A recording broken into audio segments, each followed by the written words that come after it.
It's really easy to describe this reaction to the H&M advert as an overreaction by overly sensitive people. There's a wider story going on behind, which is why people are reacting the way that they are. So for many people of colour, the term monkey has been something that's been used to demean and to degrade. I know that when my dad first came to this country, someone threw a banana out of the window at him. So it ties into this deeply colonial thinking that somehow black people are inferior, almost not quite human, part animal. That seems really strong, but that's almost the sentiment, and that has been the sentiment in some cases. So in this advert, when what you see is the young black boy being the cheeky monkey and the young white boy is the survival expert, it again ties into that deep-rooted thinking that somehow white people are just more intelligent than black people and more able to hold those intelligent thinking roles. It even ties into the way that you hear sports commentators talking about black footballers. When they talk about white or British or European footballers, they're described as clever on their feet, slick, look at that pace.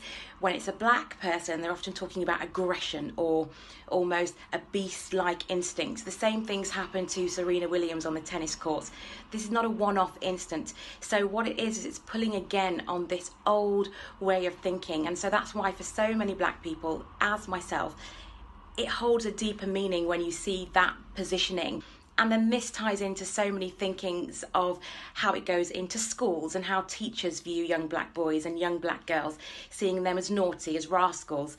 So there's a lot of things tied into this meaning. And so although for some people on a surface level seems totally harmless, as you unpick deeply into more of our subconscious and unconscious thinking and our unconscious biases, you can see how this can become offensive for some and just something that we don't want to see. In 2018, I think brands are going to have to become much better at how they do their ads, how they do their campaigns. We've seen it with Dove, we've seen it with L'Oreal.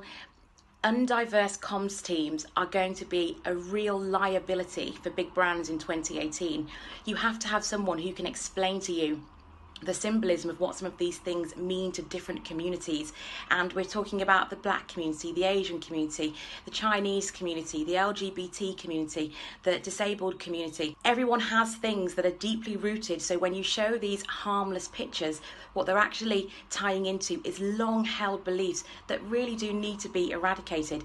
All customers and all consumers want to know that their brand respects them, that they value their custom, and that they think they are valuable as people. And the brands that get that right in 2018, they'll be the winners. And the brands that don't, they won't win. And it's about the bottom line when I'm talking about winning and losing.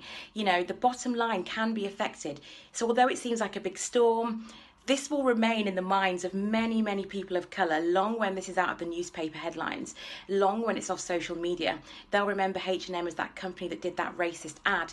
And whilst I'm not saying there was malice intended, that subconscious and conscious naivety of just not even thinking about how things are playing out and how they're looking to people, that's what it is that people are just absolutely tired of. As a customer, and I've shopped at H&M, I want H&M to think about these things if I'm going to spend my hard-earned money with them. I don't want to know that they're just not thinking, or that no one in their team is of colour, or that they don't listen to the people of colour in their team.